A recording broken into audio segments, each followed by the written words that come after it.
আব্বা, গাড়ির চাবিটা দাও তো, বন্ধুদের সাথে ফাংশন আছে, এক জায়গায় যাব। আবার গাড়ির চাবি নিবি কিসের লেগে? আরে আব্বা, তোমার যে 5 লাখ টাকা দামের গাড়িটা আছে, এটা নিয়ে যদি আমি বন্ধুদের সাথে যাই, তাহলে আমার সম্মান এবং প্রেস্টিজটা বাড়বে না? এই লে 20 টাকা, আর 40 লাখ টাকা দামের বাসে চড়ে বন্ধুদের সাথে দেখা করতে যা। তাহলে তো সম্মানটা আরো 8 গুণ বাড়বে, বুঝতে পারলি? আমি ভালো করেই জানি তুমি এটাই বলবা। জানিস যখন, তাহলে আবার গাড়ির চাবি চাহালি কিসের লেগে? বাসে ভাড়া করে চলে গেলি তো হয়। আচ্ছা আব্বা, তুমি বলেছিলে না এবার যদি আমি পরীক্ষায় পাশ করতে পারি তাহলে আমাকে একটা বাইক কিনে দেবা? হ্যাঁ বলেছিলাম, তা আগে পরীক্ষা পাশ করবি তো নাকি? আব্বা, তাহলে তো তোমার কপালটা খুলে গেল। তোমার আর টাকা খরচ করে আমাকে বাইক কিনে দেওয়া লাগলো না। তার মানে তার মানে কি তুই ফেল করেছিস নাকি? দেখি তোর মার্কশিটটা। এই লাও মার্কশিট, আর ভালো করে দেখো। এই তুই উঠে পালালি কিসের লেগে রে? আর তোর রেজাল্ট এত খারাপ কেন রে? আবার দেখছি তুই একটা সাবজেক্টও ফেলও করেছিস। একটা পরীক্ষায় উপস্থিত হতে পারিনি, তার লেগেই ফেল করেছি। তার মানে তুই কি সেদিনকে পরীক্ষা দিতে যাসনি নাকি রে? কিন্তু আমি তো তোকে প্রতিদিনই পরীক্ষা সেন্টারে নামিয়ে দিয়ে আসতাম রে। তাহলে তুই অনুপস্থিত হলি কিভাবে? আরে আব্বা, তুমি তো দেখছি আমার কথা বুঝতেই পারোনি। পরীক্ষা সেন্টারে আমি যার পাশে বসে পরীক্ষা দিতাম, তার সবকিছু দেখে দেখে নকল করতাম, কিন্তু সে একদিন আসেনি, আর ওই দিনের পরীক্ষাতেই আমি ফেল করেছি।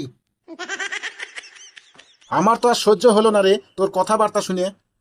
কি সুন্দর তুই গর্ব করে বলছিস নকল করে পাশ করেছিস, আর যেদিন ওই ছাত্র আসেনি সেদিনকে নাকি তুই ফেল করেছিস। এখন যদি তোর পাছাতে কয়েকটা সপাসপ দিয়ে দিই তাহলে হয়তো আমার কিছুটা রাগ মিটবে। আচ্ছা আব্বা, একটা কথা বলো তো, আমাকে রোজ রোজ স্কুলে পৌঁছে দিতে যাও কিসের লেগে? বাকি বন্ধুদেরকে তো দেখি তার মায়েরা নিয়ে যায়, কিন্তু তুমি আমাকে কিসের লেগে নিয়ে যাও বলো তো? আচ্ছা, তুই আমাকে একটা কথা বলতো, তুই কি সিগারেট টিগারেট খাস নাকি রে? আব্বা, তুমি কিসের মধ্যে কি ঢুকাইলে? তোমাকে কি প্রশ্ন করনু, আর তুমি কি উত্তর দিলে?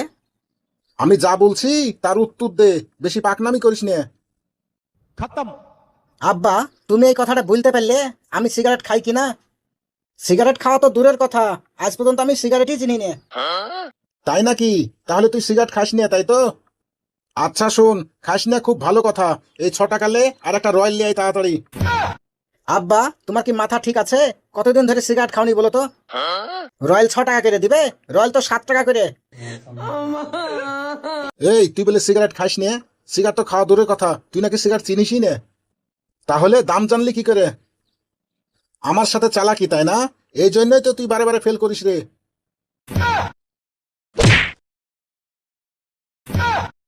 শুন, তুই যে বিড়ি খাস সেটা কিন্তু আমি জানতে পেরেছি, তাই আজকে তোকে আমি পরীক্ষা নিলাম আসলে তুই খাস কিনা।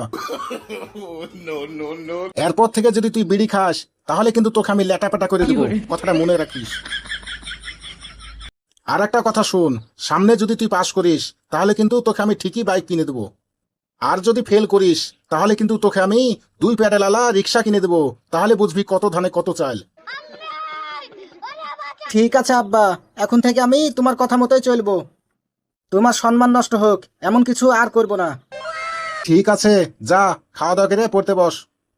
যারা ছোট আছো তাদেরকে বলছি, সিগারেট তোমার জীবন ছোট করে দিবে, আর পড়াশোনা তোমার ভবিষ্যৎ বড় করে দিবে। তাই সিগারেট ছাড়ো, বই ধরো। তো হ্যালো প্রিয় বন্ধুরা, আমাদের ফানি ভিডিওটি কেমন লাগলো অবশ্যই কমেন্ট করে জানাবেন। বিশেষ অনুরোধ, ভিডিও তৈরি করতে এবং এডিটিং করতে অনেক কষ্ট হয়। নতুন হলে আমাদের চ্যানেলটি সাবস্ক্রাইব করবেন এবং আমাদের ভিডিওগুলো দেখে আমাদের পাশে থেকে সহযোগিতা করবেন। ধন্যবাদ।